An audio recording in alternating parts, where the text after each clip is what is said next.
Michael Luckman. He is our guest tonight, and we've got a lot to talk about with Michael. So let's see if we can get him on the line with us here. Hopefully, I don't dial the wrong number again, and we'll be all set.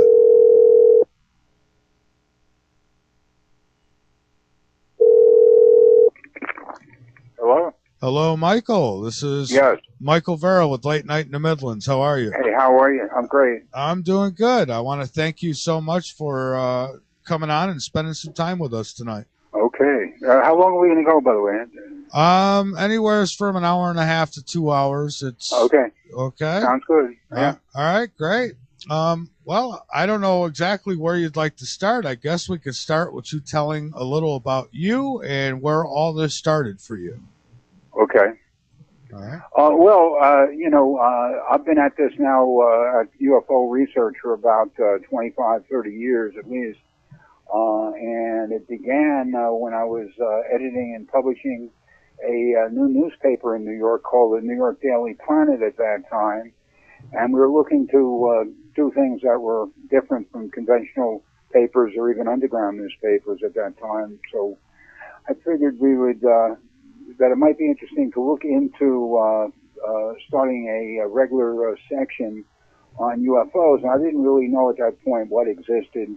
But I started to do some research, and I found that there were organizations and that there was real material out there, and that was worthwhile, as well as I was particularly drawn by photographs. Even at that time, there were some excellent cases. So that's what got me started. I decided, this was around the time of the release of the movie Close Encounters of the Third Kind, that I got a contract for a book with Simon and Schuster. It was to be a picture book, essentially 50% pictures, and there were color pictures, and it would be a large format book, very expensive to produce. I did my end of it, and but they didn't keep to their end of the bargain. They had to cut back that particular season, unfortunately, cut back their budget. So therefore, the book never really came out.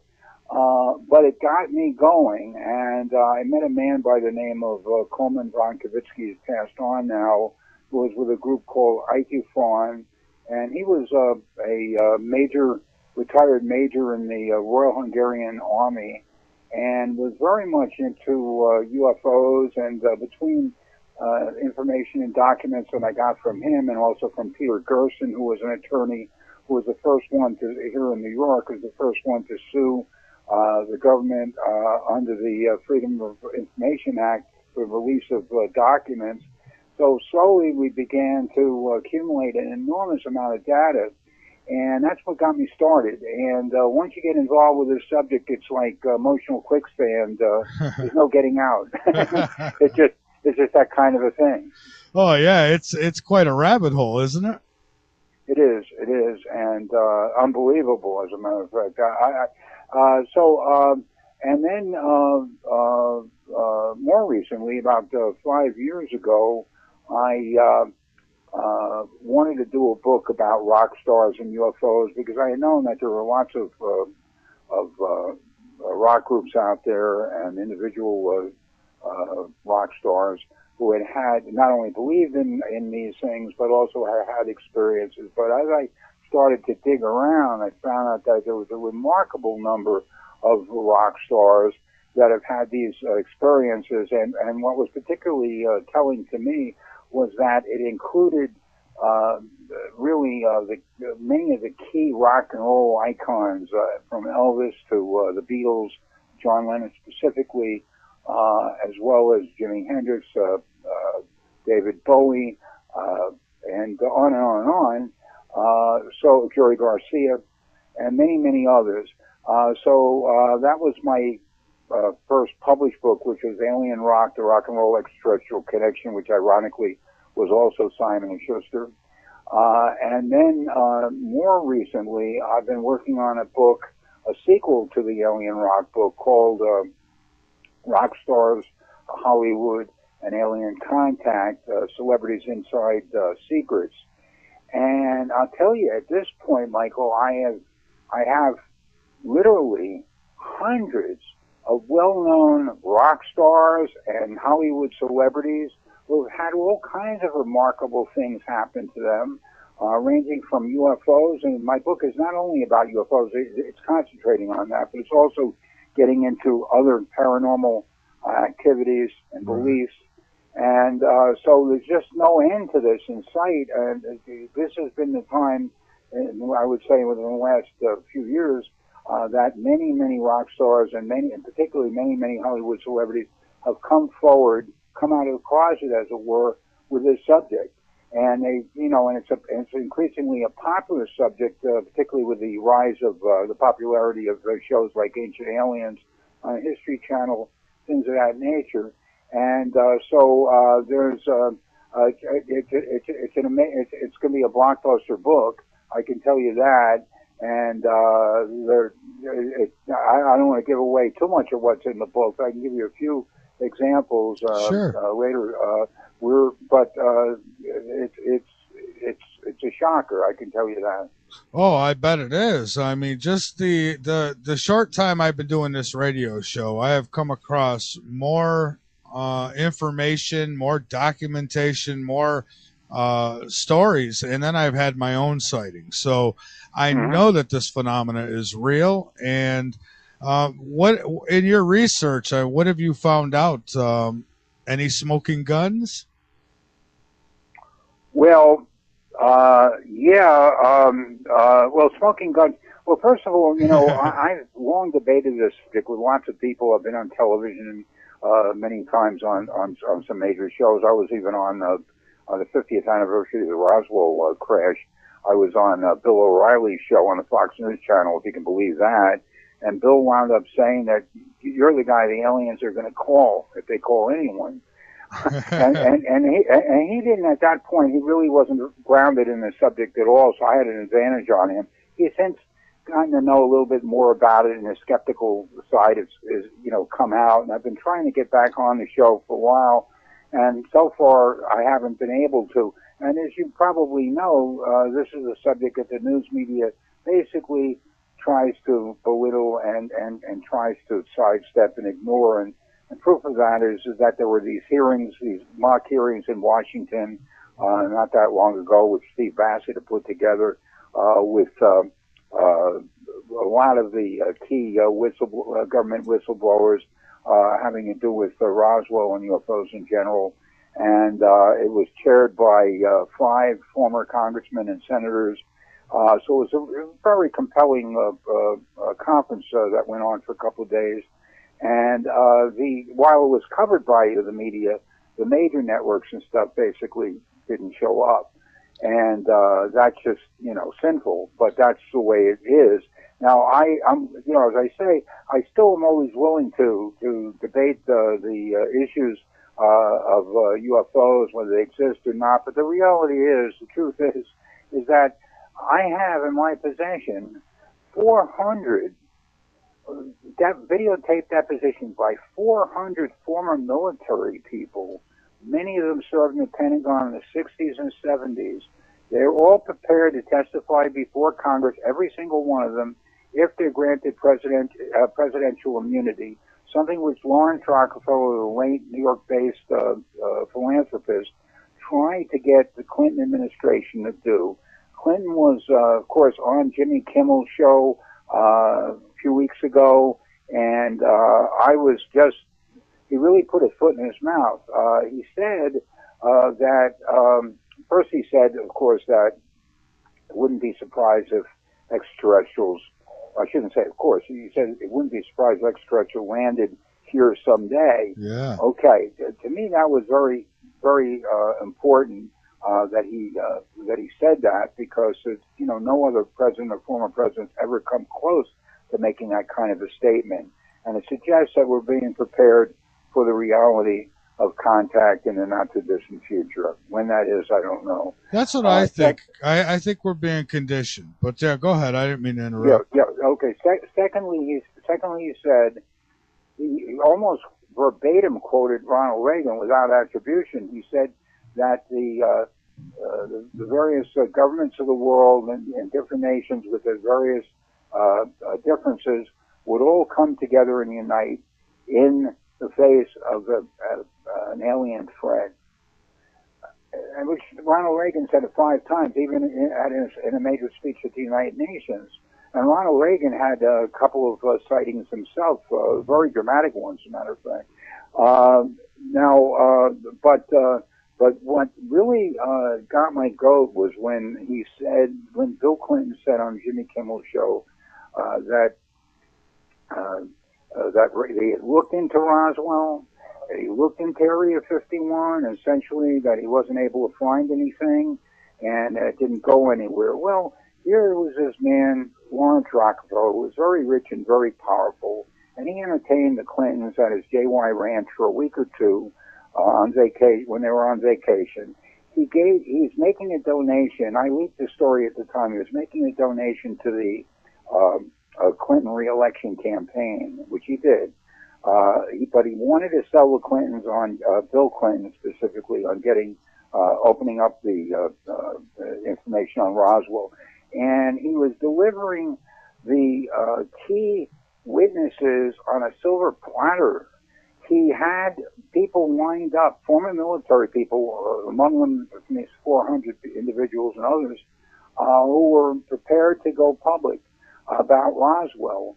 He absolutely didn't want to go anywhere near. He said to Rockefeller at Rockefeller's ranch, he said that it was like a tar baby, and basically that's a folk tale, and it has to do with.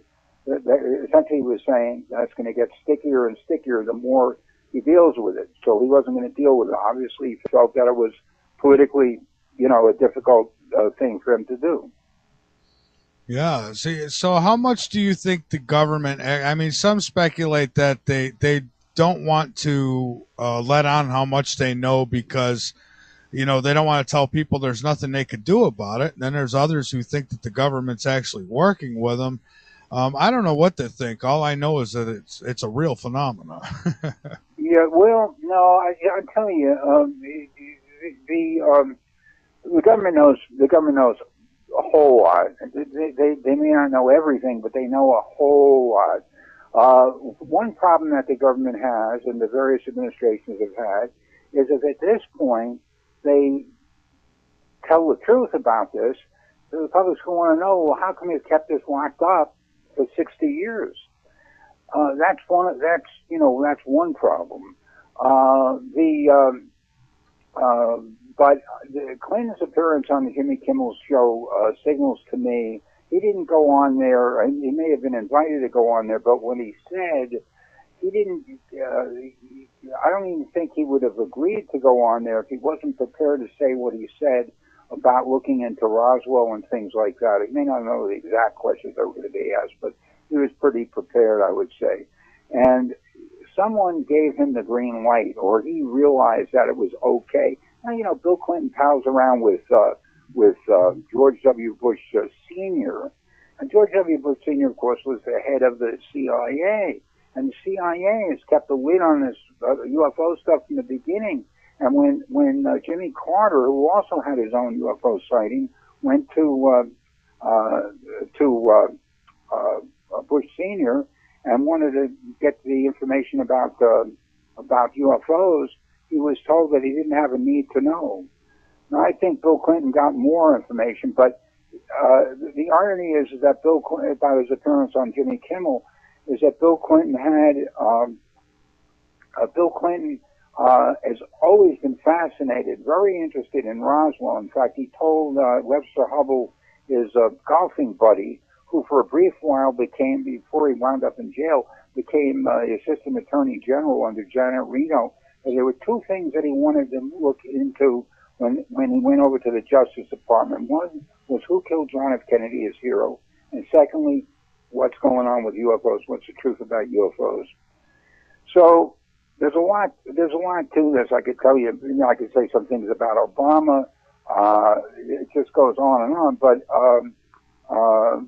I think that we're being prepared. Now, to just sort of switch tracks just slightly. Yeah, I'll take whatever you got. Okay, all right. Well, the thing that's going on with the environment the earth changes, the enormous earth changes that are taking place, the weird weather, everything else. This is worldwide, and this is like, it's totally out of control. Now, some of it, admittedly, a lot of it is been made worse by mankind. First of all, we happen to be in what's known as a interglacial or pre-ice age stage in the evolution of the earth. That's just the way it is. Mm-hmm. However, what mankind has done, and the corporations, has accelerated the problem of greenhouse effect and stuff like that. But there is also, I'm convinced, an external force that's making it worse on a day-by-day basis. And that's what's hurling, I believe, responsible for hurling meteors, asteroids, and comets in our direction. Now, about a year ago, it's got a tremendous amount of publicity. About a year ago, there was a comet, an asteroid, a meteor that came over Russia. And they recall it had the power, they estimate, of 30 million hydrogen bombs. So this is like a flying 30 hydrogen bombs.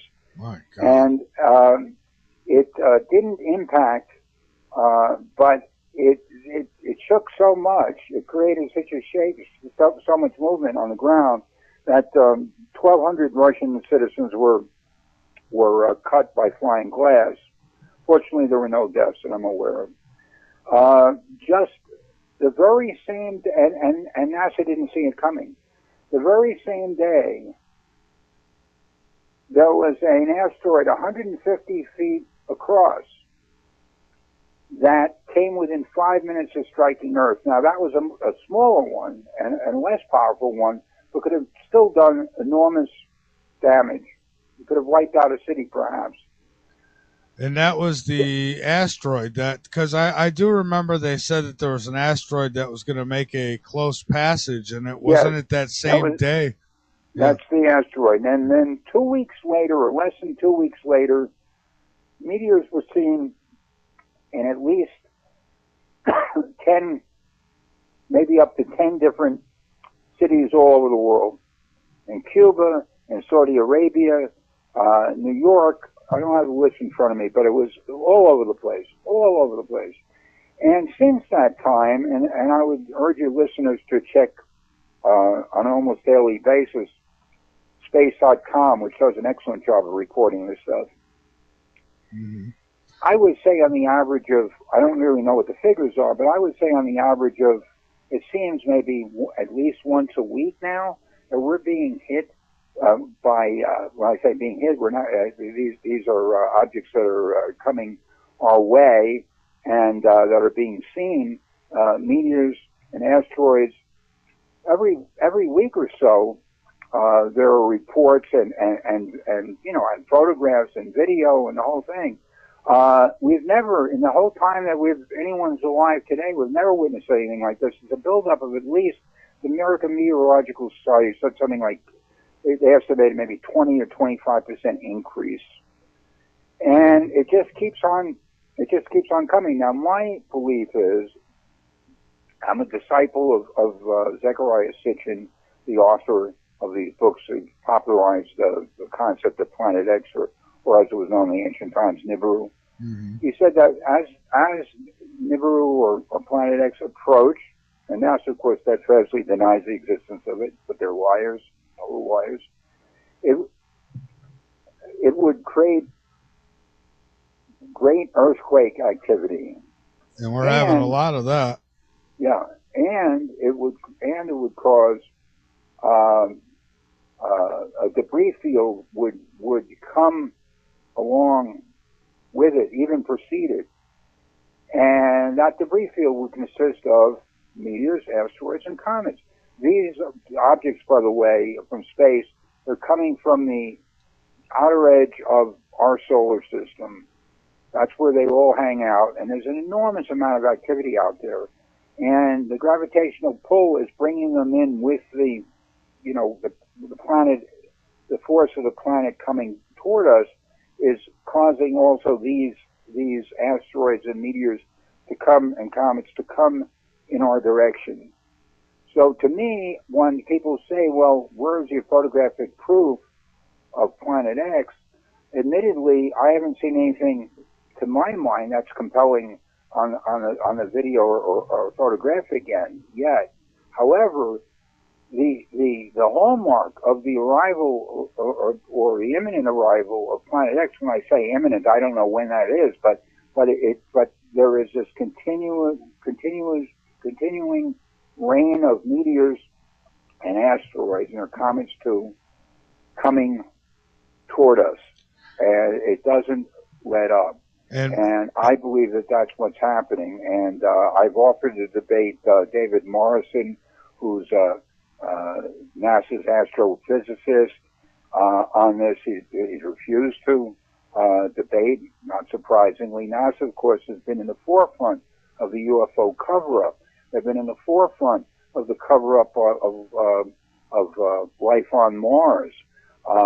They just want to put out a little bit of information, but very, very slowly and very, very gradually. I worked with Tom Van Flandern, who happens to be he was a former chief astronomer of the U.S. Naval Observatory in Washington, D.C., and he was the one who gave Robert Harrington, who was the chief astronomer there at the Naval Observatory, he was the one who gave him the coordinates to look for Planet X. And sure enough, Harrington found Planet X. Now, Harrington is dead, I believe of cancer.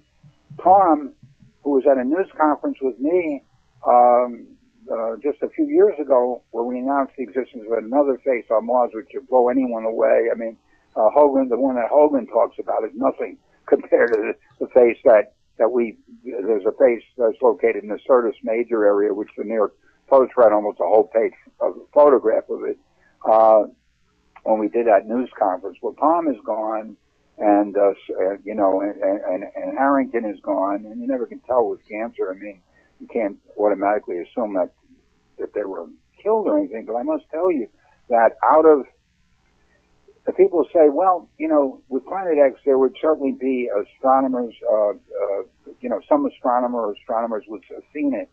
Well, turns out that there were something like 24 astronomers, including some very, very prominent ones, who died mysterious deaths, similar to what happened in the wake of the John F. Kennedy assassination. Yeah, Harrington found out that he had cancer, I think, 2 weeks later? Was it 2 weeks he was dead?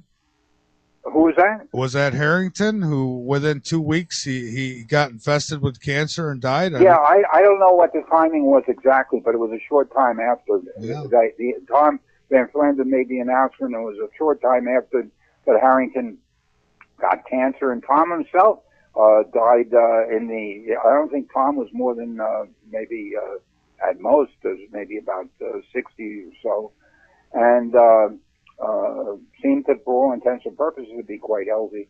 But these people died extreme deaths, some of them, and that really bears looking into.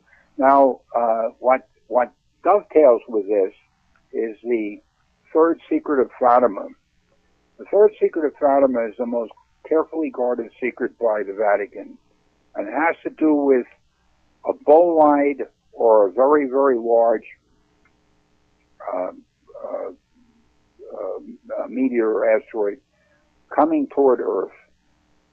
And in this general time period, not any specific year, but as far as I know, but in this general time period, and obliterating, wiping out most of the Earth by flooding, like a biblical flood. And I know this because it was, trying to think of the man's name. I'll think of it in a second. Anyway, there was this priest who was very much in the inner circle in the Vatican. His name is Father Malachi Martin. Oh, yes. He was on the Art Bell show several times, a bunch of times. And Art tried to get him to talk about the third secret of Fatima. Now, he's one of the very few people who was privy to the information. And he really was. And he said, finally, that that it had to do with a bolide, he used the term bolide, coming toward us, and that the Vatican was very, aware of it.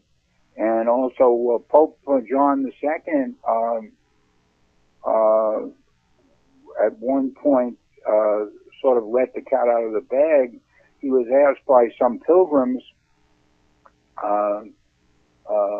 whether why the church didn't, because there's a whole movement in the Catholic Church to get to the truth about the third secret of Fatima, whether people know what that third secret is or not. They want to know why it's been withheld. It's supposed to be given to Catholics a very, very long time. Yeah, and let's not forget they launched their own telescope there. What's it called? Lucifer. Well, the telescope is in Mount Graham. Now, it turns out the Lucifer thing was interesting to me, but it turns out, though, that I did some more digging on that, and that telescope was named that. It had nothing to do with the Vatican. They just, when they went in there in Mount Graham, they, used that telescope. But they didn't name the telescope. Okay. Yeah, I've always been told that's their telescope and that they named it. So, well. Yeah, no, they didn't name it. In fact, I saw it on their own website explaining, and I happen to believe them in this instance. Well, so, they are looking, though.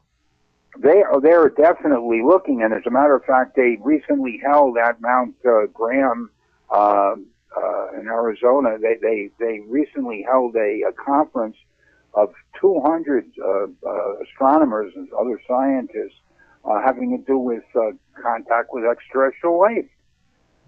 So that the timing on that is kind of interesting. So there's so much to this, and then of course.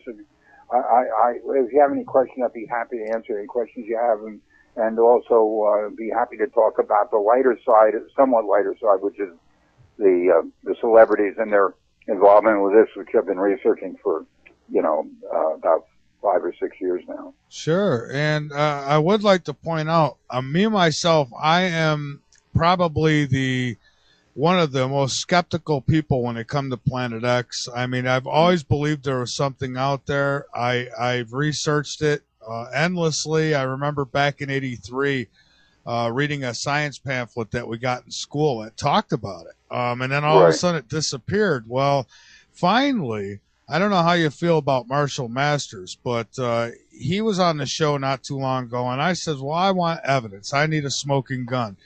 And he says it's on my website, the video. Well, I didn't believe him, but I went over and I watched this video that somehow I missed. And I got to say, he has shown me, I mean, there is an object somewhere far behind Saturn out there. And I've gone and I've tried to debunk it as much as I could. And all the planets are accounted for. So he did find something out there. Mm-hmm. And so, yeah, Masters is okay. I mean, as far as his Planet X research, he's very good. I don't necessarily agree with him on everything, but he's quite good, and he's been doing this a long time. Yeah, so I'll have to send you the link to the video and get your opinion. I appreciate that. Yeah, see what you think about it, because finally I've seen something that I can't debunk away. So, and that's what I've been looking for, people. Yeah, well, if Tom Van Flandern didn't pass away, he was invaluable to me, because he was a guy I could always call up, and I'm not a scientist myself. I could always say, hey, look, what about the photo number so-and-so from NASA of anomalies on Mars, for example, or in this case, possible planet out beyond Saturn, and he would give me his analysis, and I didn't. He tended to be a little on the conservative side, but on the other hand, I'll tell you, Tom found, and we showed at our news conference. We had a couple of news conferences in New York some years ago, and we showed these extraordinary anomalies that included various faces, including this mind blower, one in the Syrtis Major region of Mars. It looks like either man or a woman, but unlike Hoagland's, which you know, I don't want to take away from the importance of Hoagland's drawing attention to it. However, this looks like could be your next door neighbor. I mean, it's very, very clear. It's not a sort of a nose. It's a nose. It's eyes. It's a mouth. It's lips. It's everything. It's wearing some kind of a crown. And so there are these tunnels that are these glassy tunnels or tubes that dart in and out of the surface. There are, of course, pyramids. There's an amazing pyramid, by the way. It's supposed to be 300 feet across. In the middle of a crater. It's on Mars. It's an official NASA photograph. It's analyzed and shown on Hoagland's website currently. And it's a mind blower. The edges are very, very straight, and it's three-sided pyramid, like perfectly shaped. It's just amazing.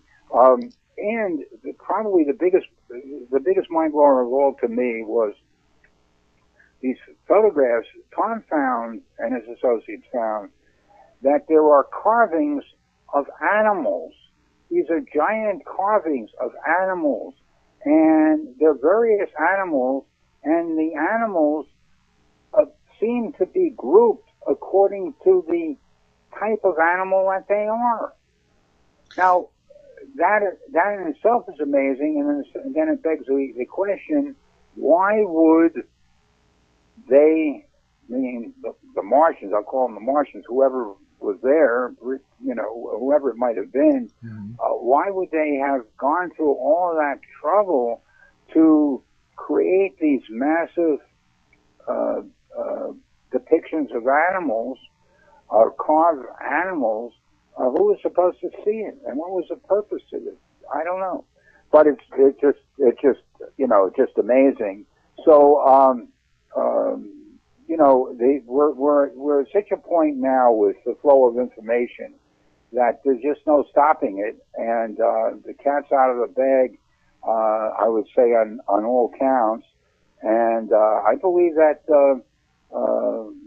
among those 20 or so astronomers who have met these mysterious deaths, I think some of them were on to Planet X and paid the price. So let me ask you this: if it comes out, I mean, I've seen pictures. I know that there's more than one face on Mars. I've seen the animal carvings you're talking about, and it's just fantastic stuff. And now, if it came out worldwide and there was no more cover up on it, and hey, there was or is life on Mars, what do you think that would do to Earth itself, to the people here? How do you think it would be taken? I think people can handle it very, very well. I don't see any problem with it. First of all, if we're talking about past life, past monuments, past carvings, things like that, we're talking about an advanced Martian civilization. I think people would be fascinated by it. I don't think that presents, much of a problem. If we're talking about current activity on Mars, that's a whole different story. Well, I wonder if we'd find out that, it was us who was there. And, maybe Planet X came around last time and, we had to move. Well, Sitchin says that Mars was used. He was at one of my news conferences also, and he said that he believes that Mars was a way station. When they were coming back, the Anunnaki, the inhabitants of Planet X were coming back to Earth. He thought that they were there. But there have been, even recently, some very interesting photographs, again, official NASA photos, showing various things in the sky directly above Mars, above the surface, I should say, and lights or whatever it might be, and nothing that you can, be certain of, but some interesting stuff. And they always say the same thing. It's a reflection, it's this, it's this, it's this. They always have to somehow explain it away.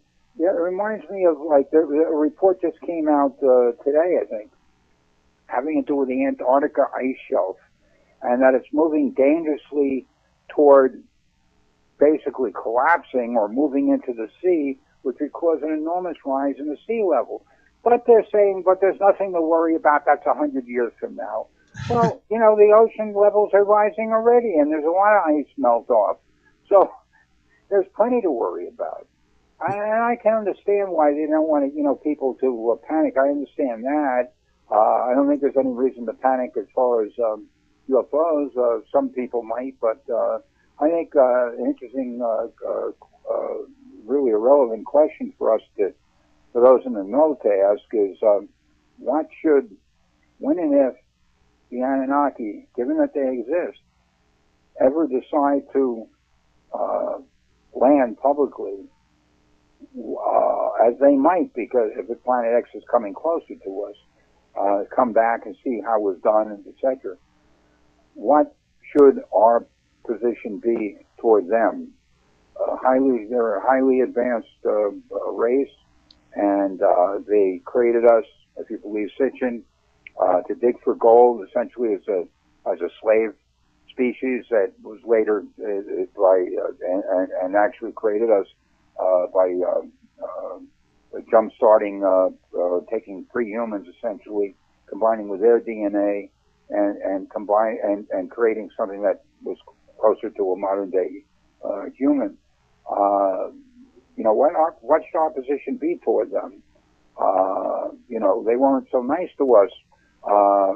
They had their own purposes in mind, and on the other hand, they obviously have enormous technology, and not all of them were, you know, I mean, we were freed. So what should our position be? They certainly owe us, but the question is, what should we, you know, what should our position be? And that's something that the government and the population should be, you know, looking at. You never know. They might feel we owe them. They might say, well, if it wasn't for us, you guys would still be playing with stones. Well, they could say that too. I mean, sure. No, we don't know. There's a lot that we don't know. Yeah, I know. There's really not. And, you know, I think I think most of society would handle ET landing kind of well, but I worry about that percentage that is paranoid. I mean, there's some who believe that ET wants to eat us. There's some who think that they're planning on taking over the world and that they're going to kill us or whatever it might be. And those are the ones I worry about. And then we hear about that last card of the New World Order and the alien invasion card. And well, you know, what if they do really land and people think that it's a fluke? Well, if they land openly, they're obviously calling the shots. Whatever our position is, whatever the various governments of the world, the United Nations or whoever, whatever their position is, they're, because of their being so highly advanced, they're obviously calling the shots. There's nothing that we would do militarily that would be able to stop them.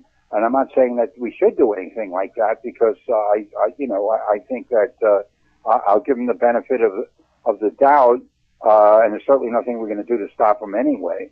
But you know, basically, I don't think that there's been any. If you look at the whole picture, not just the Anunnaki, but if you look at the whole question of alien contact with people here on Earth over all these years. If they wanted, you've heard this before many times, if they wanted to take us over, they could have done it. If they wanted to eat us, they could have done it. It's not happened. You know, I'm not saying it's impossible that they might take us over. The biggest problem I think that we face, whether it's the Anunnaki or somebody else, is that the culture shock would be enormous, even for someone, you know, people like ourselves who believe in this. Still, the culture shock of dealing with a highly advanced race. I mean, we're talking about scientists estimate that these beings could be 100,000 times more intelligent than us. What if they were only 10 times more intelligent than us? wouldn't we be at a great disadvantage? But 100,000 times, we can't even equate that. I mean, we can't even understand what that is. So that's what we're dealing with, and or that's what we may be dealing with, and it's important that people realize that. All right, hang on with us for a moment, Michael. We have David. David, where are you calling from again? I forget where you're from. Woodland Hills, California, Michael. Well, welcome aboard, David. Thank you. I had a question for Michael Luckman, and I hadn't heard anything concerning the underground tunnels in this country, and I wondered if he knew anything about them. Well, now, are you talking about tunnels in the United States? Yeah, they go all around the world, but primarily the ones that go to the underground military base at Dulce, New Mexico. Yeah. Well, my only comment, I'm really not that familiar with that question, but I will answer to this degree. All of that business about there being around, when you mentioned Dulce, that puts up a red flag in my mind. The whole idea of that there might be some kind of a deal made between the aliens and the United States government or other governments of the world, and that there are humans that have been killed and body parts that are being stirred up in giant vats. That's all nonsense. It's been popularized by a former CIA pilot by the name of John Lear. And that's exactly the kind of paranoia that we don't need. That's exactly the kind of disinformation that, unfortunately, we face. But it's very important to clarify that. Now, I'm sure there are all kinds of underground tunnels and things that we know about, and also things that we don't know about. And I would think that they are much more related to the ability of government officials to basically find shelter, go to shelters underground at a time of a possible, doomsday type of scenario, whatever might bring that on. Well, I just wonder because several years back I'd watched some videos done by a man named Phil Schneider. Are you familiar with him? He was no, not at all. No. Well, he worked for the government. He did blasting for these underground tunnels and whatnot, and he reports on the YouTube in several videos how he, in one of his excavation sites, he accidentally came upon a underground tunnel area that was inhabited by the Greys, and he had a shootout with several of them down there, and 66 of his men had died in this incident. And then about several years later, he was assassinated or died in his own apartment. But I also wanted to ask you, because you guys were talking about this subject about aliens, and I've always known that there were some negative aliens that were taking people like Betty and Barney Miller and picking them up in the 60s and whatnot. But then I have personally been contacted by a group that goes by the name of the Federation of Planets, and they're a benevolent group, and they're the ones that are here at the moment making their presence known in broad daylight and at night as well, with groups of lights in the sky. And they've told me that what they plan to do is implode the artificial moon above in September of 2015, which would be about a year before the next election, and that is to bring the 19 to 35-year-olds together so they could landslide this next election for the party nationofchange.org and get some good leadership in our government to rectify the situations that are happening at the moment. Were you aware of them and their federation? No, I haven't heard of that group of aliens, but there's no surprise to me. I mean, there's obviously, here I am in New York City, and not everyone's friendly. So we know that out in space that not anyone who may come down here, they're not all going to be friendly. But again, they haven't taken us over, haven't even come close to that kind of a scenario. Right. Well, what I understand from this, Joseph is the gentleman I spoke with in person a couple times. He looks just like we do. He told me that the Greys, which are in the underground system, primarily at Dulce, they are behind the Monsanto company, the HARP systems, and Big Pharma, and the leading of the medical community down the wrong path, so to speak. And their Agenda 21, which I'm sure you've heard of, is to eliminate 90% of the populace by 2029 so they can round up the rest and keep them like cattle in the field. And what they do is they take our children, and they are doing this at the moment, and they're draining their pituitary glands of hormonal extract mixed with chemicals that they take in orally, and that's what the plan is with this Agenda 21, is to allow them to do this more easily with a more manageable group of humans. But like I said, the Galactic Federation is here to rescue us, and what they've offered me is, they told me if we win this next election and we can get things straightened out here, they're going to offer us a wheel-shaped space station in place of the moon with a reflective dish, and then give us our own fleet of starships, which we'll use to find the planet Earth 2, which we'll re-inhabit in the next 1,000 years. How do you, let me ask you a question. How do you know that they're extraterrestrial? You say they look just like us. Well, I'll tell you, for a Thursday and a Friday, they appeared straight up over my apartment. I'm about 100 yards from the Venice shoreline, on just in back of the Venice boardwalk. And all kinds of people stopped over and were pointing up in the air going, "What is that silver ball up over your house?" And there's helicopters and airplanes dragging signs and whatnot. And I said, "I don't know."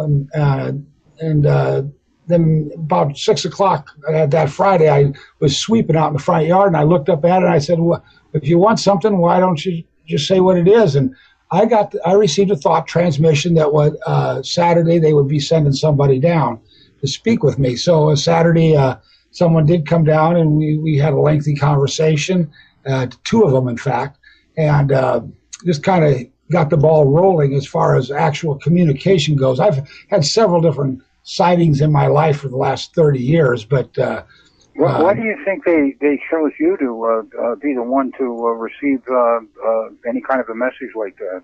Well, I'm going to be running in this next election on the ticket nationofchange.org.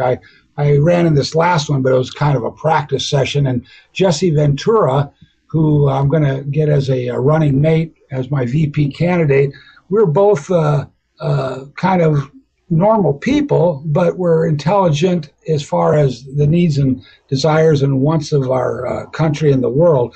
What we're going to be doing is legalizing hemp for industrial production and converting our engines over to hydrogen from the water. And then we're going to be setting up a free electrical system in the country, which Nikola Tesla did in 1895 at the Chicago World's Fair, which will allow everyone to really save $1 and do a lot more as far as their own production goes. But these are just three of the things that we're going to be talking about in the next year's time. But that's why the moon's going to be imploded, is to get the audience, so to speak, to sit up and listen. But when this happens, it's going to cause our planet to rotate 80 degrees, putting North and South America on the new equatorial line, they told me, which will cause a big backsplash on the coasts on that day. But as long as the populace hears about it and are prepared for it, I don't think we'll have any problems. Okay. But I'm, like I say, I've been pursuing this endeavor for about 25 years now, and just getting the background and the listening and whatnot. And I just wanted to call in tonight and let you know that there are things happening that are good and positive, and like I say, if all goes as accordingly, we will join the Galactic Federation as another planet and be exchanging people with them, and it'll upscale our education and upscale our medical facilities and everything in the next 5 years, 10 well, 10 assuming years. Assuming that's all real, it sounds very positive. Yeah, it is totally, and that's why I just wanted to let you know and let everyone know that's listening to this program that there is good things coming, and it's not all bad, and it's not nothing to go jump off a building and kill yourself over just because you lost your job and your car and your wife and everything else, because it's going to get better. David, I got a question for you too.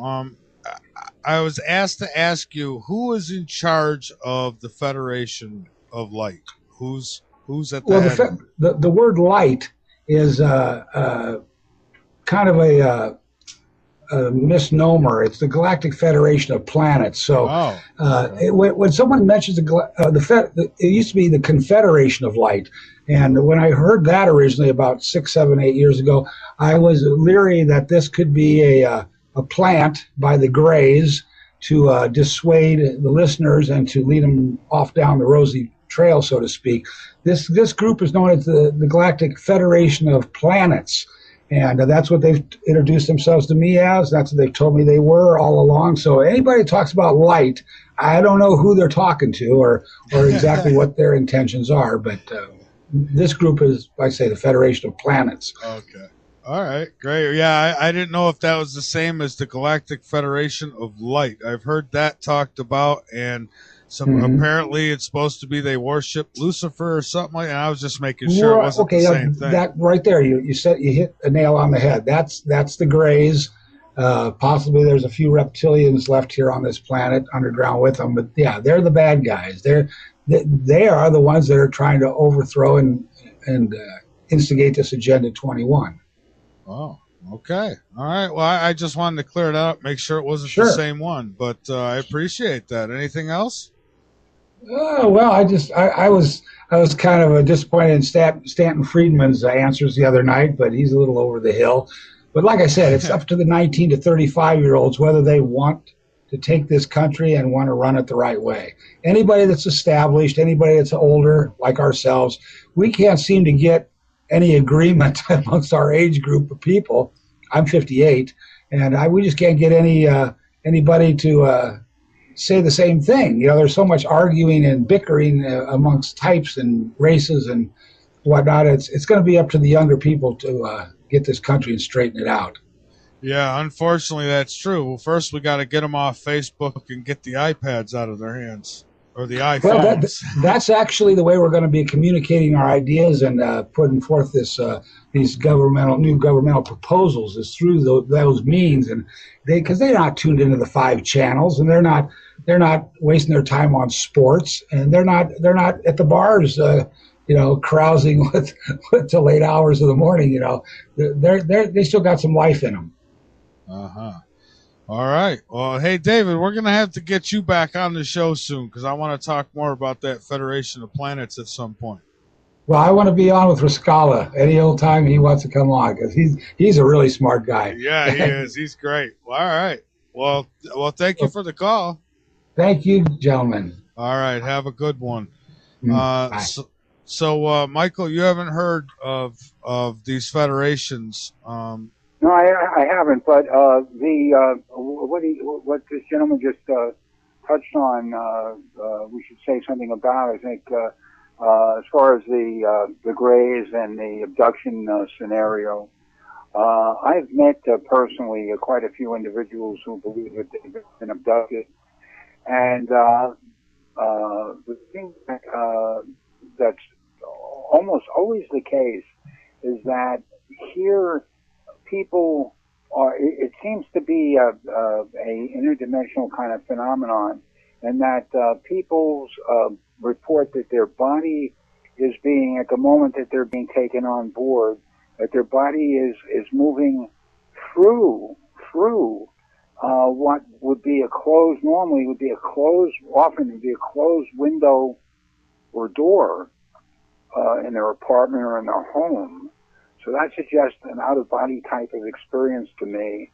On the other hand, they come back, and some of them, not that many of them, but a significant percentage nonetheless, have some kind of scars, or what appear to be scars, and in a few cases even apparent implants, although I'm not convinced on the implants yet, but still worth further investigation. So it suggests a interdimensional or out-of-body type of experience. Now, David Jacobs, who was at Temple University, who spent a lot of time looking into the abduction phenomenon, actually believes that a race is of hybrids is being created, and that women are being impregnated and that sort of thing, artificially inseminated, I should say. And what to make out of the abduction scenario, I don't quite know. There just isn't enough information. But so many people have had. I mean, according to polls, something like hundreds of thousands of people across the world who have reported abduction type of scenarios like this. Yeah, and I often wondered about that because I had, when I was a child, I had a couple out of body experiences. And a friend of mine who, well, he does pretty good at psychic connections types of things. And, well, he says he kind of indicated that it could have been abduction. And, I don't have any memory of any abductions or anything like that, but I did have the out of body experiences. And I remember I couldn't leave the room, no matter what door I opened, closet or door leading to hallway. They both turned out to be closet doors, like I wasn't allowed to leave. Yeah. And I understand that sometimes when they abduct children, they'll, holographic images that will make the child think that they're in their room or they're somewhere it makes them feel comfortable. Well, an important sidelight to this is that quite a number of the abductees have been shown by their alien captors, would-be alien captors, by extraterrestrials, whatever, grays, whatever you want to call them, these scenes of future destruction of the Earth. And, of course, in view of what's going on now, you really got to wonder if they're onto something, and they obviously are, because I mean we know that the Earth is going through these horrendous changes that are getting worse all the time, and people are being warned and prepared for other things like that, other destruction to come. Yeah. Now, speaking of destruction and end times, I was watching. Oh, I think it was a YouTube video today. I was watching a little bit, and you were discussing the end times and how a lot of people tried to connect the Mayan calendar in 2012 to the end, and a lot of people tried to put Planet X on that, and at no time was any real researcher saying that 2012 was when the end was going to come. It was just the end of the calendar. But yeah, I happen to have contact with quite a number of the key Mayan elders. There was an event that I promoted here in New York called The Legend of the 13 Crystal Skulls, and that was about several years ago, right before the end date on the Mayan calendar. And it was quite an event, but besides the event, I got to know a few of the key individuals. I even later got to meet Don Tomas Calvo, who is considered to be the highest spiritual leader of the Mayan people. He's from Guatemala. In effect, he's the Mayan Pope. And I sat down with him, did an interview with him for about an hour. Now, none of the Mayan elders or anyone else that I've ever been in contact with, whether they're from Mexico or Guatemala, have ever said that was going to be that December 21st, 2012 was going to be the end of the world. This was purely an invention by the news media, and I'm not exactly sure where it came from, but it didn't come from the Mayans at all, that's for sure. And they kind of created a paper tiger, constantly referring back to that this was going to be the end of the world, that people believe in this. And then, of course, when it didn't come, they said, well, we told you so. So they wanted to have their cake and eat it too. But the Mayan leaders, though, do believe that we have been going through in this time period, and it's going to get far worse, the kind of environmental catastrophes that we've been facing, are going to get far, far worse, and that we have to go through that in order to be able to come out the other end, as it were, and that it's going to have an enormous toll. There's disagreement by different individual Mayan leaders as to how devastating a toll, but they do. Some of the key people do believe in Planet X. They do believe in a potential pole shift as a result of Planet X, which is, of course, probably the worst scenario that we could ever imagine. Yeah. But they do believe ultimately that the human race will survive, and they very much believe in extraterrestrials. And what was a big surprise to me at the following that event of the 13 crystal skulls, basically the idea about the 13 crystal skulls is that at a time of great stress, when humanity was at a crossroads, so to speak, that these skulls were, these ancient skulls were to be brought together, and they would more or less point the way, in effect. Well, what happened was, it was an extraordinary event. It took place at the Fashion Institute of Technology Auditorium here in New York. There were about 500 or 600 people parading around the outer perimeter of the auditorium, led by the Mayan elders, with these crystal skulls. And many of the people, I'd say half of them, brought their own crystal skulls of various sizes with them. So the vibes are very different. And 4 of the 13 ancient crystal skulls actually change color from a milky white to clear on their left side, and only on their left side, within weeks following that event. No explanation as to what it means or why it happened, but it did happen. We have photographs, the whole thing. Wow. That's interesting. See, now I've done only a couple shows on crystal skulls, and, you know, I understand that the crystal can be used to store information. Yes. And, you know, I've always wondered if these things weren't some kind of ancient hard drive, if you will. But I guess. Exactly. Yeah. And some of the so-called crystal skull guardians, people who own these crystal skulls, and they came from all over the world, by the way, to attend this event, and the skulls came from all over the world, felt that compelled to bring the skulls to New York for this event. It was almost as if the skulls were telling them that they wanted to be there at that event. It sounds crazy, but that's what they reported over and over again. That's fascinating. That is. You know, there's a lot of mystery, and I have a friend, Peter Kling, who, you know, he's, I guess, researches the Bible is the best way to put it, and he looks at it, he says, scientifically, and he believes we're in the times of Revelation. Would you agree? The end times? Yeah, well, I mean, you know, I'm not a deeply religious person, but yes, I mean, generally speaking, I would say so. And by the way, something that happened, I guess it was at least a year and a half, maybe even 2 years ago now.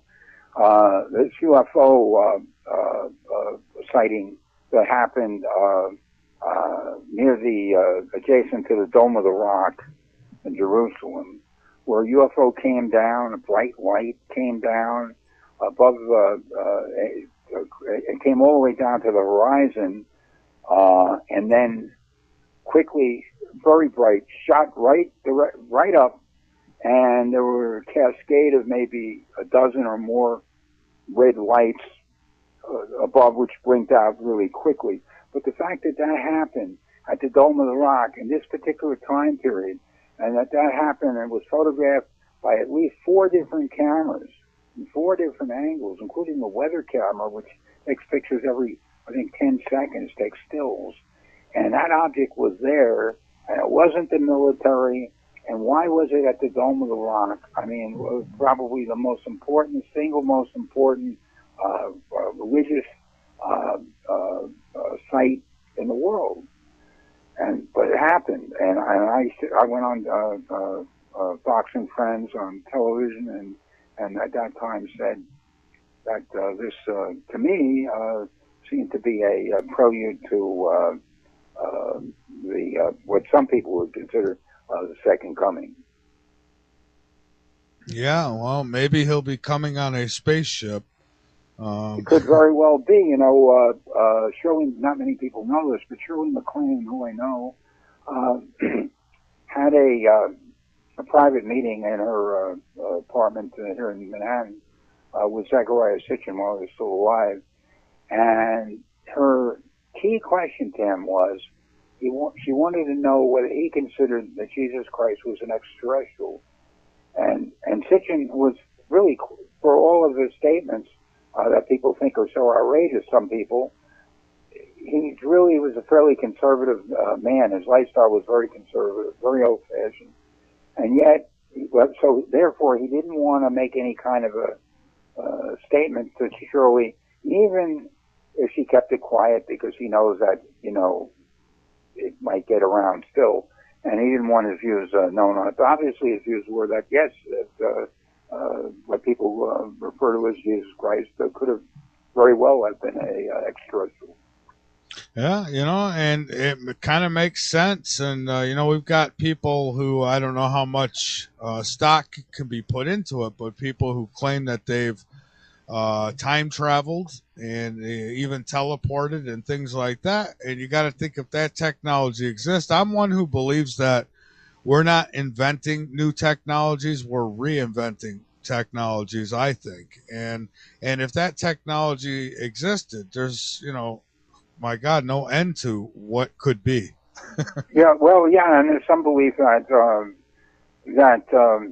some of the technology that we presently have, and that the government uses, the military uses, and major corporations use, was as a result of back engineering projects involving recovered spacecraft, particularly the one in Roswell. That has been very much discussed and written about. I see. Now, something that caught my eye and really interested me was the Signal to Space concerts. Tell me a little bit about that. Well, actually, I haven't been asked about the Signal Space concerts in a little while. I'll tell you what happened with the Signal Space concerts. It was a magnificent concept, and it required enormous funding. It would have required at least just a starting figure would have been about $25 million. We were able to get under contract $2 million. I met with the investors that came over here from Berlin. They were mostly from Berlin. We were able to get some seed money, a couple $100,000 in seed money, but they did sign contracts for $2 million for various reasons, mainly because at that time the stock market went south. They had to withdraw, leaving us to just, let it go or take them to court, which is a very lengthy and expensive process. So we let it go.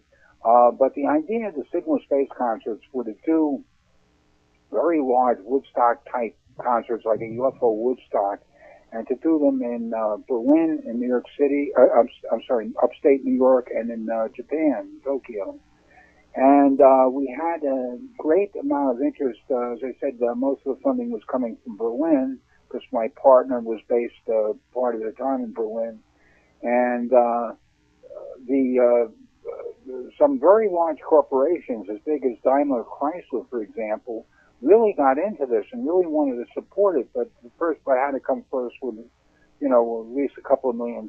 And as I say, it didn't quite come through. But we would have had the biggest artists, people probably on the level, let's say, certainly on the level of Paul McCartney or Robbie Williams, and lots of other people like that. Michael Jackson at the time was alive. And the idea was to beam rock music mostly, although other forms of music too, to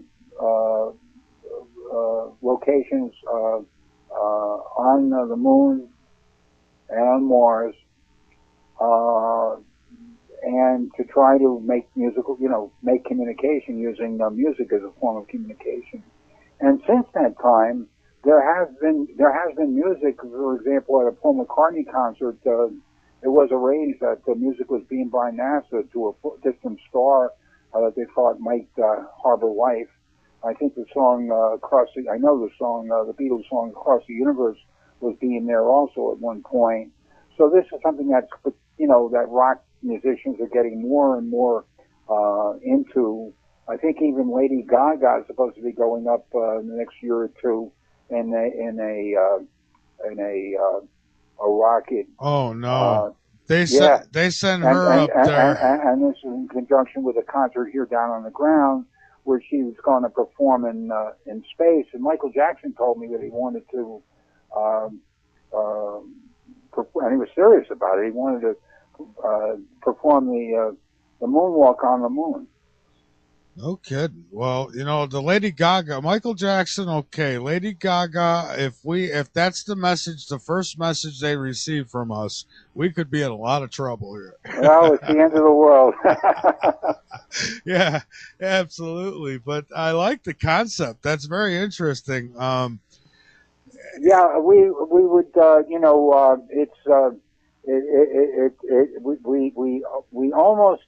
we almost pulled it off. The thing was that it was a very, very big concept. It involved a huge amount of money, and and we came close, but we weren't able ultimately because of the stock markets. We weren't able to have those investors keep their commitments. That's too bad. I have a feeling if Michael Jackson was still alive, he'd probably put quite a bit towards it. Well, yeah, I actually, I'll tell you, I would say of all of the rock musicians and pop stars that I'm aware of, and I've done a lot of research for so many years now, the two outstanding ones in terms of ones who, if anyone would invest money in this sort of thing, it might be Robbie Williams, who's the biggest pop star in England and very heavy in Europe, not as well known in the United States, and also another British great pop group, Muse, and Matt Bellamy, who is the head of the group Muse. In fact, when they were performing in Madison Square Garden here in New York, they almost came over. We almost had a meeting, but scheduling got in the way. It didn't quite happen. But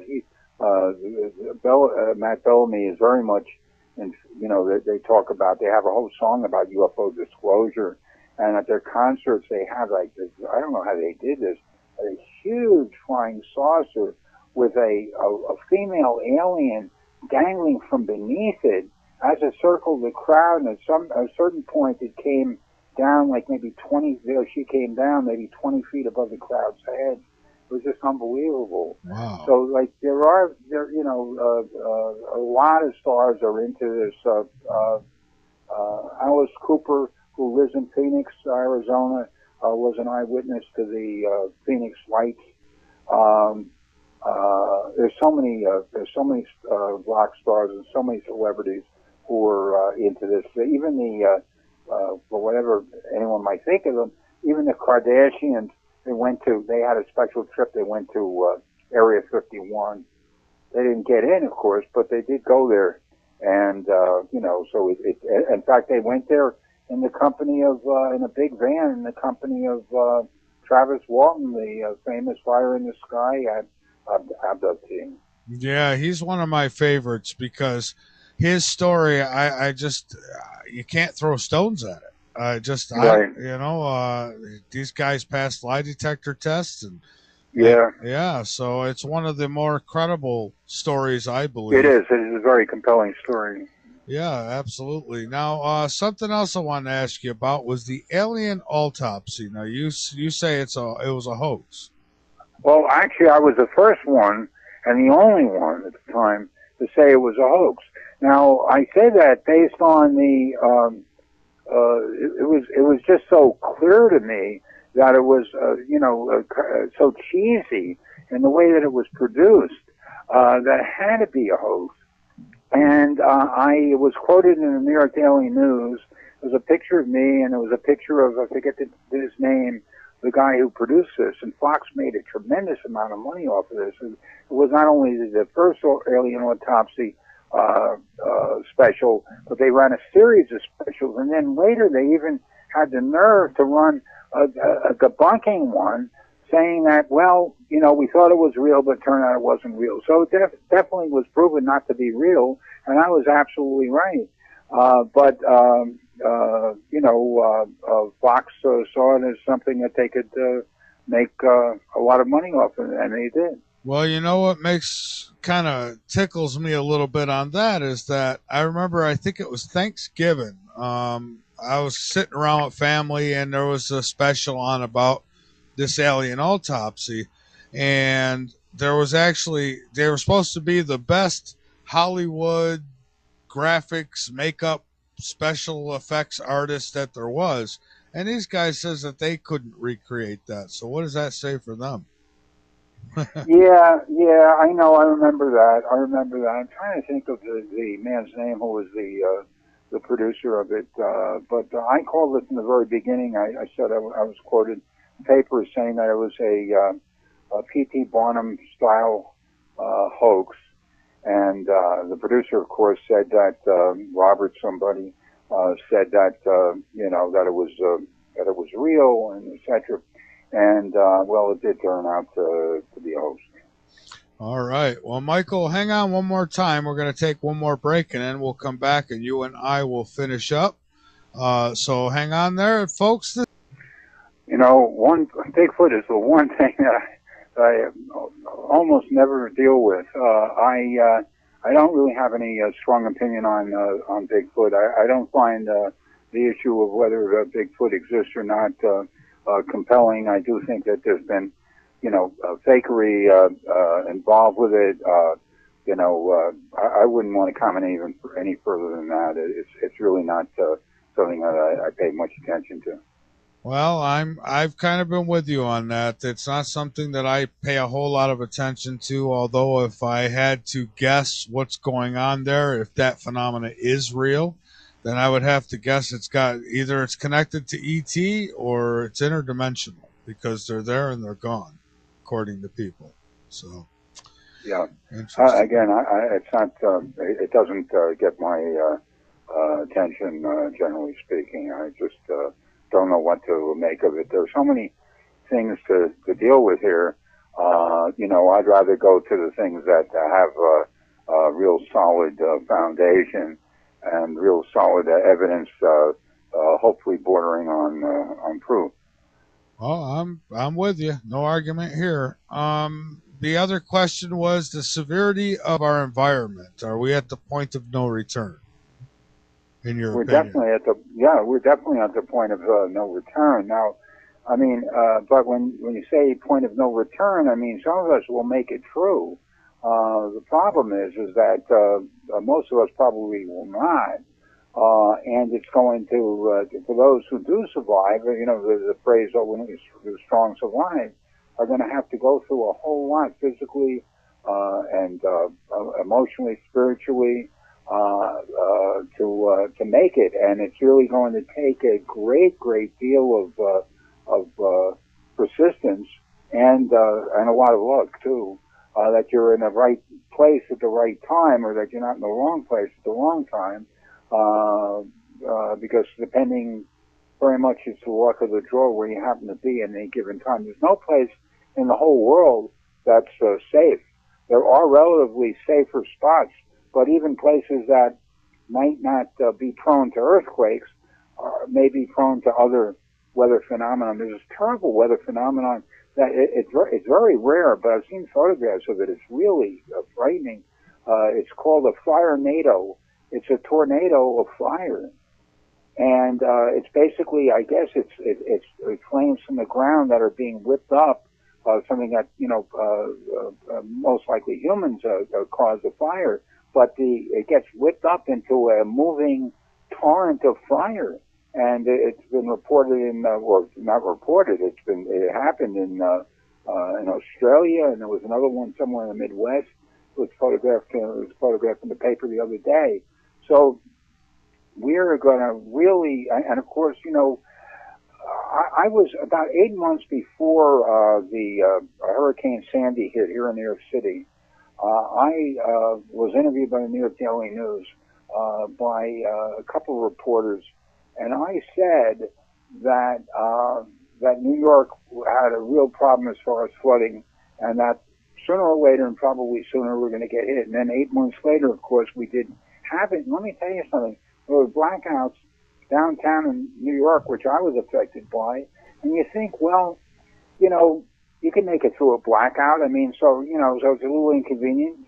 Let me tell you, suddenly having to live by candlelight just for 5 days, as it turned out, really is something you think that you're doing okay. But it took me, like, you know, in terms of my mind, it took me probably 10 days to 2 weeks to really get back to normal, because you're just not used to living in that kind of a circumstance.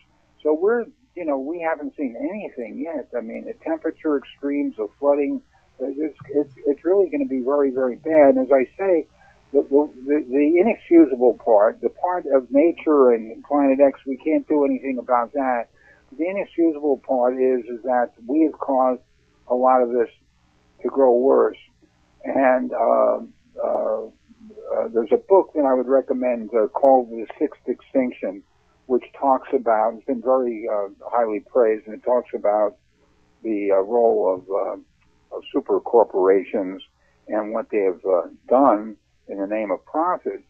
And you know, it's very much has to do with of course, with the greenhouse effect, and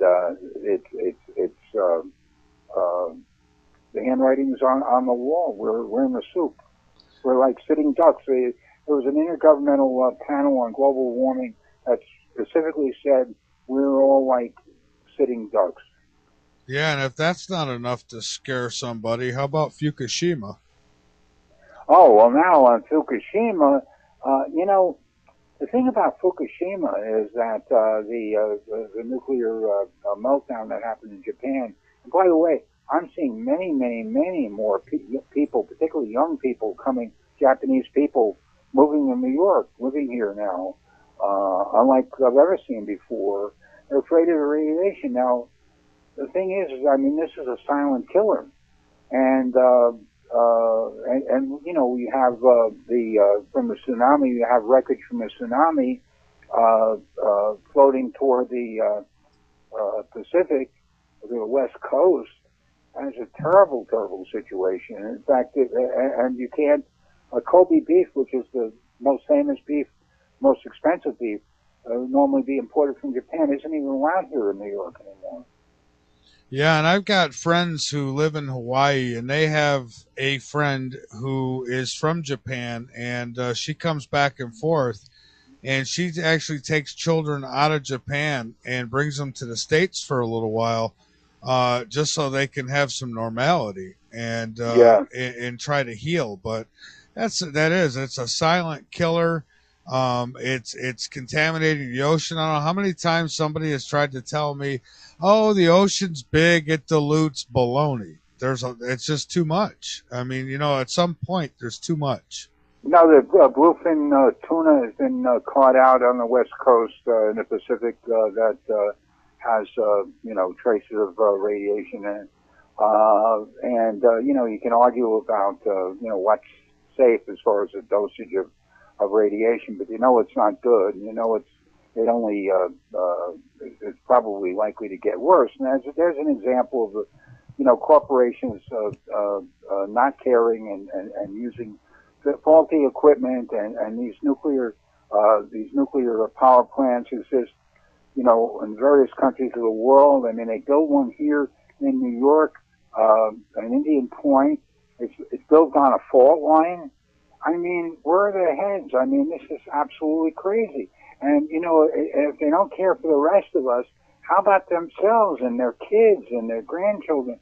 I mean, this is just insanity. And if there's any kind of let's say a city killer asteroid or meteor comes down, and it doesn't have to be a direct hit, but it impacts in some way on one of these things, you can imagine what might happen. Oh, I know. I'll tell you, we're getting hit from every front. I mean, every time you turn around, you're hearing about new lake bed of water getting contaminated, or I mean, you got the BP oil spill, and then there was another BP oil spill in a lake in Michigan, and and this just keeps going on and on. We had the chemical spill in Virginia. It got in the water Right. supply. We've got radiation leak that was here in South Carolina that they says eventually will get into the water, the groundwater, and contaminate things. It's just ridiculous. I mean, we're killing ourselves, and by the time Yeah, ET does get here, it's going to be a desert place. It's going to be like Mars, yeah. Well, yeah, it's, people don't want to, people generally run in the other direction. They don't want to hear too much of this, unfortunately. Yeah. I mean, I understand that that people's, they're concerned about their own mortality. That comes into play. On the other hand, there are basically two camps. One camp that people who want to know, so that they can be prepared in whatever way they can be prepared. And then there are others, a lot of people, I'm afraid, much larger group of people who don't want to know. They're the ones, the people with their heads in the sand who just don't want to know. They can't deal with it. They don't want to be told. Oh yeah, they call it fear porn or fear mongering, and it's like we got to talk about these things because they're happening, and people need to be aware. And I don't know how much we can do. I mean, something like that. And you think about, if we have a couple more major earthquakes and we have one or two more Fukushimas, I mean, this one, Fukushima itself is catastrophic, but add a couple more to it. And boy, would that speed up the process. Yeah, well, yeah, it's, whether it's, I mean, let's hope none of these things happen, but it's obvious that they are. I mean, whether it's a Fukushima type event or Chernobyl or it's more earthquakes, more severe earthquakes. The weathermen are part of the cover-up. The television's weathermen, the meteorologists, are part of the cover-up. Now, of course, they're only following orders. They're the executives at the networks and stuff. And weather's a very big business. Very, very big business. So it's a reason why people put on the news. A lot has to do with seeing the weather. So, but the meteorologists certainly are trained, and they trained observers, and they know what's really going on. And now they have to come up with all kinds of new descriptions for some of these weather anomalies that are happening with greater and greater frequency and ferocity. They talk about a polar express. They talk about whatever. Here in New York, when there was the Hurricane Sandy, they said that it wasn't a normal event, that it was several systems coming together in a way that they hadn't really come together before. But that's happening more and more and more. They're not just the tornadoes; they're super tornadoes, they're fire tornadoes.